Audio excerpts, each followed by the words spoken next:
October 28, 1940. The Führer's private train clicks through the Alpine darkness, carrying Adolf Hitler south toward Florence.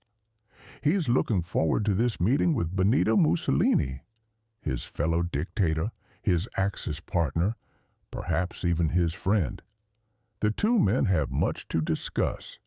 Hitler has just secured Romania's oil fields for Germany.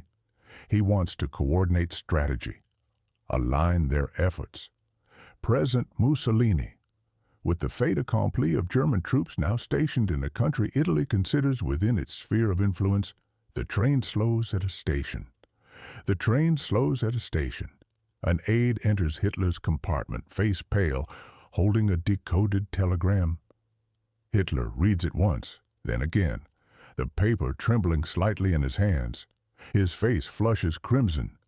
When he finally speaks, his voice is barely controlled. Mussolini has invaded Greece. The aide confirms it. This morning, without consultation, without warning, without a single word to Germany, Hitler stares out the window. Hitler stares out the window at the darkness rushing past. The meeting in Florence suddenly carries an entirely different meaning. He's no longer going to present Mussolini with a fait accompli. He's going to confront a partner who has just stabbed him in the back 6 months earlier. 6 months earlier, Mussolini had watched with growing bitterness as German panzers rolled through France. Hitler's armies had accomplished in 6 weeks what Italy had failed to achieve in 4 years during the Great War. The newsreels showed triumphant Wehrmacht soldiers parading through Paris, while Mussolini's own troops sat idle, having joined the war only in its final days to grab a piece of the victory. It gnawed at him. This was supposed to be a partnership. This was supposed to be a partnership of equals, the Rome-Berlin axis. Two fascist powers reshaping Europe together. But increasingly, it felt like Germany did all the conquering, while Italy watched from the sidelines. Hitler invaded Poland. Hitler conquered Denmark and Norway. Hitler smashed France. And what had Italy done? Mussolini had declared war on France. Mussolini had declared war on France only when it was already defeated, a move so transparently opportunistic that even his own foreign minister, Count Galeazzo Ciano, called it stabbing France in the back. But the attempted stab had barely drawn blood. Italian forces attacking southern France had been humiliatingly stopped by a handful of French divisions. In 10 days of fighting, Italy had advanced perhaps 10 miles at the cost of thousands of casualties. It was pathetic. Mussolini knew it was pathetic. Worse, Hitler knew it was pathetic. The Duce needed a victory. The Duce needed a victory of his own, a conquest that would prove Italy's worth, show Hitler that Mussolini too could reshape the map of Europe. He began looking south across the Mediterranean toward the Balkans. Greece seemed perfect. Greece seemed perfect. A small country, militarily weak. Strategically valuable. Best of all, it was clearly within Italy's sphere of influence. Hitler couldn't object to Italy acting in its own backyard. Throughout the summer and early fall of 1940, Mussolini had grown increasingly fixated on Greece. Italian forces already occupied Albania, giving them a perfect launching point. The Greek army was small, poorly equipped, led by a king who might simply capitulate rather than fight. It would be quick, Mussolini assured his generals, a matter of weeks. Italian troops would march into Athens in triumph. And finally, Mussolini would have his own conquered capital to parade through. His generals were less certain. General Sebastiano Visconti Prasca, who would command the invasion, promised success, but privately worried about logistics, the mountainous terrain, the approaching winter. General Pietro Badoglio, chief of the general staff, openly opposed the plan. The army wasn't ready. They didn't have enough troops in Albania. The Greeks might actually fight back. Mussolini dismissed these concerns. He wanted his war, and he wanted it now, before Hitler could object interfere or try to coordinate it into some larger German strategy. This would be Italy's war, Italy's victory, Italy's triumph. October 15th. The decision. On October 15th, at a meeting in the Palazzo Venezia, Mussolini announced his decision. The invasion would proceed. Badoglio argued against it one final time. Mussolini cut him off. "I will break the backs of the Greeks," he declared. The meeting was over. The decision was made. But there was one person Mussolini did not consult, but there was one person Mussolini very deliberately did not consult: Adolf Hitler. This was calculated. Mussolini knew Hitler would want to coordinate plan, ensure the invasion fit into Germany's broader strategic picture. Hitler might even try to talk him out of it or delay it.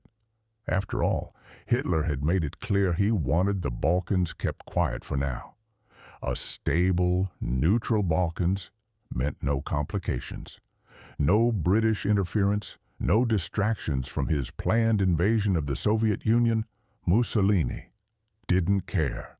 Mussolini didn't care. He'd spent months watching Hitler conquer half of Europe without consultation. Now it was Italy's turn. He would present Hitler with the same kind of fait accompli Hitler had presented to him so many times. German troops in Romania. Here are Italian troops in Greece. October 22nd. Hitler's letter. On October 22nd, Hitler sent Mussolini a letter requesting a meeting. He wanted to discuss the situation in the Balkans. To coordinate their policies, Mussolini agreed immediately and suggested they meet in Florence on October 28th. Perfect, Mussolini thought. By the time Hitler arrived, Italian troops would already be crossing the Greek border.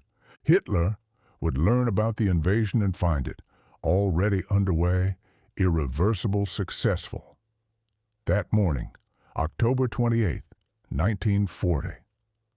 That morning, October 28th, 1940, Mussolini stood in the Palazzo Pitti in Florence, waiting for Hitler's train to arrive. He was practically bouncing with excitement. At 6:30 that morning, 140,000 Italian troops had crossed from Albania into Greece. The invasion was underway. Any moment now, Hitler would arrive, and Mussolini would greet him with the news. "Führer, we are on the march. Victorious Italian troops are advancing into Greece as we speak." The train pulled into Florence Station. Hitler descended, and Mussolini rushed forward, beaming. Before Hitler could speak, Mussolini announced triumphantly, "Führer, we are on the march." At dawn this morning, victorious Italian troops crossed the frontier into Greece. Hitler stopped. His face went rigid. For a long moment, he said nothing, just stared at Mussolini with an expression somewhere between fury and disbelief. Then, according to multiple witnesses, Hitler turned to his aides and said, in a voice tight with controlled rage, "This is terrible. This is a catastrophe." The meeting that followed was tense. Hitler maintained icy courtesy, but those present could feel his fury radiating beneath the surface. He asked about the military situation, Italian preparations. "The strategic objectives," Mussolini's answers were vague, optimistic, full of bluster about Italian military prowess and the weakness of Greek resistance. Hitler knew better. Hitler knew better. He'd seen Italian military performance in France. He knew the Greek army, while small, was battle-hardened and fighting on home terrain. He knew the Balkans were mountainous, that winter was coming, that logistics in Albania were a nightmare. Most of all, he knew this invasion would destabilize the exact region he'd wanted, kept quiet. It would give Britain an excuse to intervene. It might even draw in Yugoslavia or Turkey. But the invasion was already underway. Hitler couldn't stop it without publicly humiliating his Axis partner. All he could do was smile through gritted teeth, wish Mussolini success, and return to Germany to wait for the disaster he knew was coming. He didn't have to wait long. The Italian invasion was a catastrophe. From day one, the Italian invasion of Greece was a catastrophe from day one. The plan had been simple: strike south from Albania, overwhelm Greek border defenses, race to Athens before the Greeks could mobilize. Italian generals had promised it would take 2 weeks, maybe 3.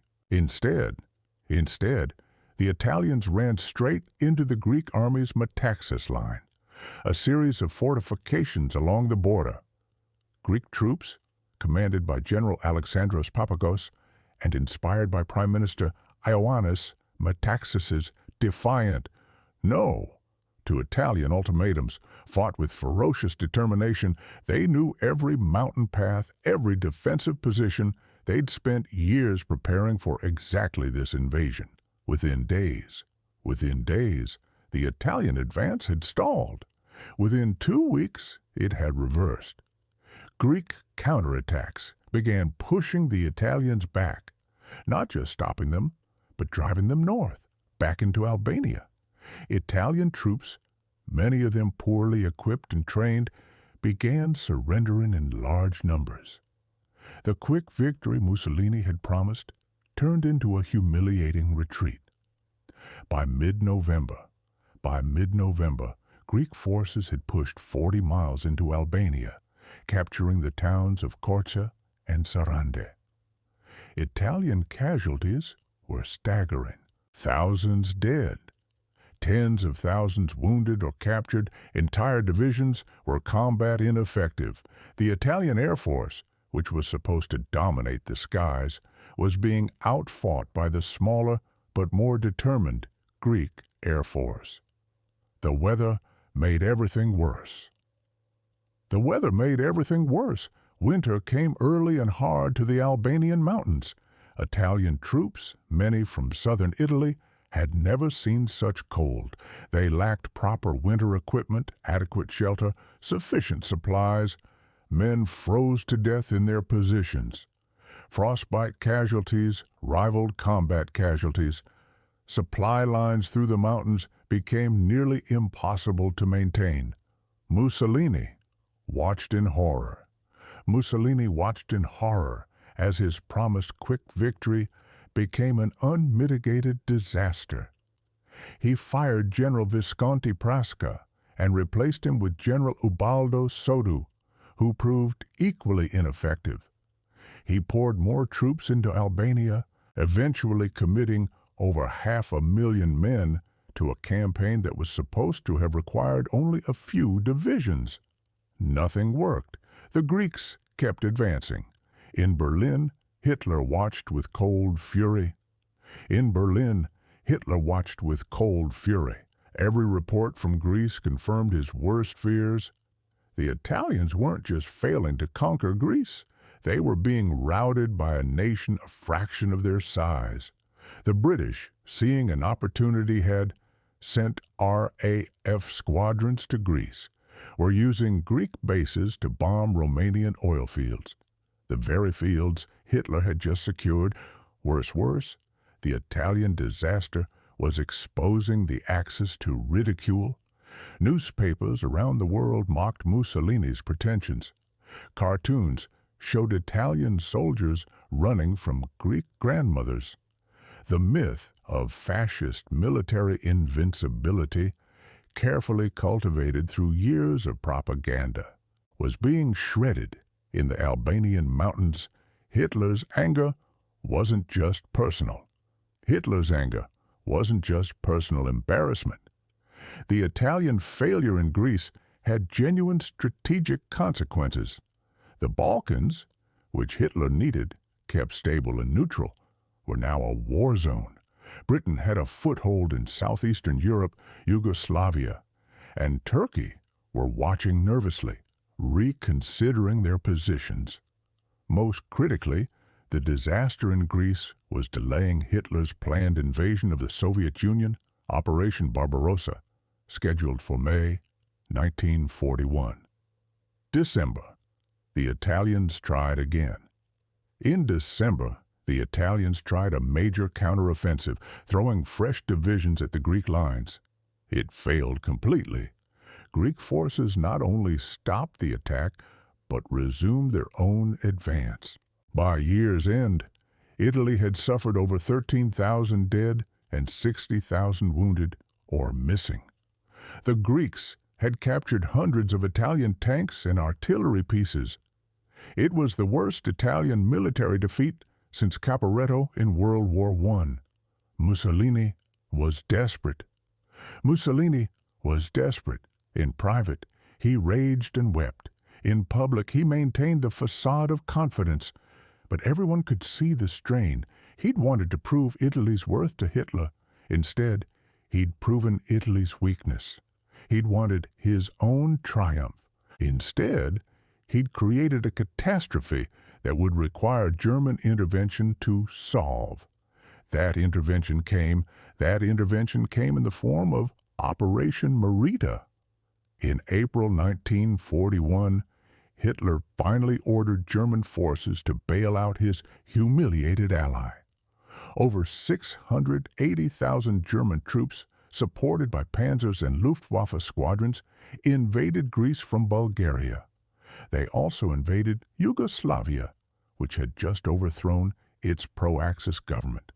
The German campaign was everything the Italian campaign wasn't. Swift, coordinated, overwhelming German forces, smashed through Yugoslav and Greek defenses, reached Athens in 3 weeks, forced Greek surrender. By late April, British forces that had landed to support Greece were evacuated in a desperate withdrawal. By the end of May, German paratroopers had even captured Crete, completing the conquest of Greece. But the victory came at a cost. Hitler never forgot. Operation Marita delayed the invasion of the Soviet Union by crucial weeks, perhaps months.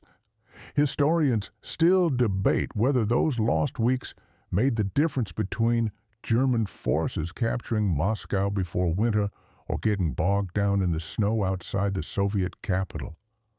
What's certain is that Hitler blamed Mussolini's Greek adventure for the delay.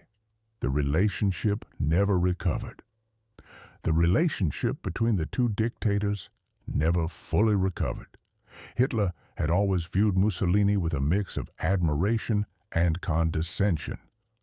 Admiration for Mussolini's earlier fascist achievements, condescension for Italy's obvious military weakness. After Greece, the admiration evaporated. What remained was barely concealed contempt. In private conversations, Hitler began referring to Italy as a burden rather than an ally. He complained to his generals that Germany would have been better off without Italian involvement in the war. When Italy needed German help in North Africa, Hitler sent Rommel and the Afrika Korps, but he did so grudgingly, viewing it as another cleanup operation made necessary by Italian incompetence. Mussolini never recovered. Mussolini, for his part, never quite recovered from the humiliation. He'd wanted to prove himself Hitler's equal. Instead, he'd proven himself Hitler's dependent. Every subsequent Italian military failure, and there were many, reinforced the dynamic established in Greece. Italy would overreach, fail, and require German rescue. The pattern repeated. The pattern repeated. In North Africa, Italian forces were repeatedly defeated until German reinforcements arrived in the Soviet Union. Italian troops on the Eastern Front performed poorly and suffered catastrophic casualties. Everywhere Italian and German forces fought together, the Germans led, the Italians followed, and everyone knew who was really in charge. But the consequences extended beyond. But the consequences of Mussolini's Greek invasion extended beyond the Hitler-Mussolini relationship. The campaign demonstrated to the world that fascist military might was largely propaganda. It showed that small nations fighting for their survival could defeat supposedly superior forces. Greek resistance inspired other occupied nations and became a symbol of defiance against Axis aggression. The delay to Operation Barbarossa. The delay to Operation Barbarossa, caused partly by the need to secure the Balkans after Mussolini's disaster, may have changed the course of the entire war. Those lost weeks in the spring of 1941 meant German forces reached the outskirts of Moscow in December, just as winter hit with full force. Whether an earlier start would have allowed Germany to capture Moscow before winter remains one of history's great counterfactuals. But Hitler himself believed the delay was decisive. For Greece, the victory over Italy was brief but glorious. The country celebrated Oxy Day No Day, commemorating Metaxas's refusal of Italian ultimatums. Greek forces had proven themselves against a major power. But the celebration was short-lived. The German invasion that followed was devastating. Greece endured brutal occupation, resistance, and reprisals. The victory over Italy became a proud memory in a much longer, darker story. On that train to Florence, when Hitler first learned of Mussolini's invasion, he called it a catastrophe. He was right, but he couldn't have known how completely right. The invasion of Greece became a cascading disaster that weakened the Axis, delayed German strategic plans, exposed Italian military weakness, poisoned the relationship between the two fascist powers, and possibly altered the outcome of the war itself. All because Mussolini wanted his own triumph, wanted to prove himself Hitler's equal, wanted to conquer something without asking permission. First, Hitler never forgot. Hitler never forgot it. In his final days in the Berlin bunker in 1945, as the Third Reich collapsed around him, Hitler still complained about Mussolini's Greek adventure. Even at the end, he blamed his allies' ego and incompetence for helping destroy everything they'd built. That moment on the train, that telegram announcing the invasion, that carefully controlled fury in Florence, it marked the beginning of the end for the Axis partnership. Mussolini had wanted to surprise Hitler with a victory. Instead, he'd surprised him with a disaster that would help doom them both. The Greeks had done something remarkable. The Greeks, fighting in their mountains against impossible odds, had done something remarkable. They'd defeated a major power. They'd exposed the weakness behind fascist bluster. They'd forced Hitler to divert resources and delay plans. They'd shown the world that the Axis could be beaten, and they'd done it because Mussolini was too proud and too jealous to pick up a telephone and call Hitler before invading. Sometimes history turns on the strangest things. Sometimes the course of history turns on the strangest things, on ego, on jealousy, on one dictator's desperate need to prove himself to another, on a telegram delivered to a train in the Alpine darkness, on the fury in a man's eyes as he realizes his ally has just made a catastrophic mistake. Hitler's words in Florence. Hitler's words in Florence, "This is a catastrophe," were more prophetic than anyone present could have imagined. For Italy, for Germany, for the entire Axis cause, Mussolini's invasion of Greece was indeed a catastrophe. It was just taking longer to unfold than Hitler realized in that first moment of rage. The Führer had wanted to coordinate strategy. The Führer had wanted to coordinate strategy with his ally. Instead, he'd learned his ally had already started a war without him. It was a betrayal Hitler never forgave, and Mussolini never lived down. In the end, both men would die ignominiously. Mussolini, shot by partisans and hung upside down in Milan, Hitler, a suicide in his bunker. Their grand fascist dreams shattered, but it had started to unravel earlier than most people realize. It had started to unravel on October 28th, 1940, when Mussolini tried to prove himself Hitler's equal and instead proved himself a fool. When Hitler learned the news on that train to Florence and knew instantly and certainly that his ally had just made a terrible mistake, the catastrophe had begun. Conclusion: if this story of ego, betrayal, and strategic disaster has moved you, subscribe to On That Day right now. Hit that like button and share this with anyone who wants to understand what Hitler said when Mussolini invaded Greece. Drop a comment. Was Mussolini's invasion of Greece the moment the Axis began to lose the war? And where in the world are you watching from?